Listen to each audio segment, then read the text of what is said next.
Hello दोस्तों, मंगल लक्ष्मी के आज के एपिसोड में आपने देखा कि एपिसोड की शुरुआत जयराज के आदि द्वारा मंगल से प्रेम का इजहार को याद करने से होती है। जयराज बिस्तर से जाग जाता है। सपने में उसका अंतरात्मा उसके सामने आ जाती है और उससे पूछती है कि वह कब तक अपने दिल की बात छुपाएगा। जयराज अपनी अंतरात्मा से कहता है कि वह मंगल से प्यार नहीं करता। उसकी अंतरात्मा उसे याद दिलाती है कि उसने मंगल का नाम तक नहीं लिया। जयराज की अंतरात्मा उसे मंगल से अपने दिल की बात कहने के लिए मनाने की कोशिश करती है। गुस्से में जयराज एक गिलास तोड़ देता है और फिर अपने ख्यालों से बाहर आता है और मंगल को फ़ोन करने के बारे में सोचता है। इस बीच मंगल आदित्य के इजहार के बारे में सोच रही होती है। जयराज आता है, उसे देखकर खुश हो जाता है। मंगल जयराज से पूछती है कि वह अभी तक सोया क्यों नहीं। जयराज कहता है कि वह किसी को कुछ बताना चाहता है लेकिन नहीं जानता कि वह व्यक्ति कैसे रिएक्ट करेगा।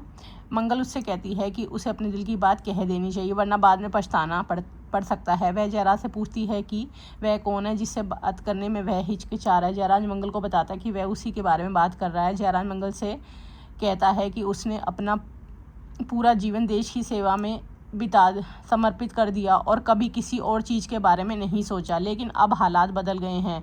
वह उसे बताता है कि वह उसकी कितनी परवाह करता है और अपने प्यार का इजहार वह और करता है। जयराज के अचानक किए गए इस इजहार से मंगल हैरान रह जाते हैं। जयराज उससे कहता है कि वह अपना पूरा जीवन उसके साथ बिताना चाहता है। मंगल जयराज पर भड़क उठती है और कहती है कि वह उसे सिर्फ दोस्त मानती है और उसने उसके भरोसे को तोड़ा है। वह उससे कहती है कि उसने उनके बीच की दोस्ती ख़त्म कर दी है और वह उससे कोई रिश्ता नहीं रखना चाहती। मंगल के जाने के बाद जयराज उसे रोकने की कोशिश करता है, फिर वह अपने होश में आता है। मंगल जयराज से पूछती है कि वह यहाँ क्या कर रहा है। जयराज को एहसास होता है कि जो कुछ भी हुआ वह सिर्फ एक सपना था।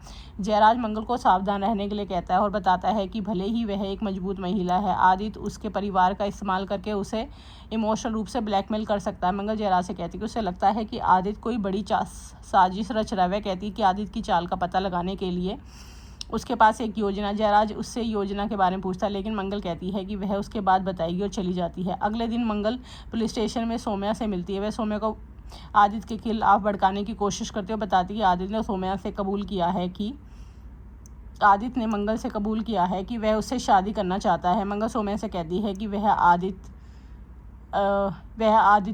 की नकली कैश रैकेट और उसमें शामिल लोगों के बारे में जानकारी देकर खुद को बचा सकती है। सौम्या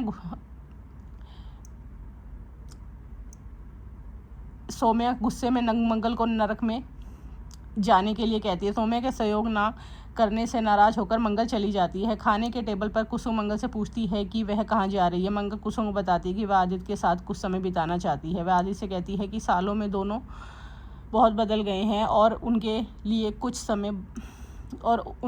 कुछ समय साथ बिताना और फिर देखना बेहतर होगा कि उनका रिश्ता किस ओर जाता है। आदित्य मान जाता है और तैयार होने चला जाता है।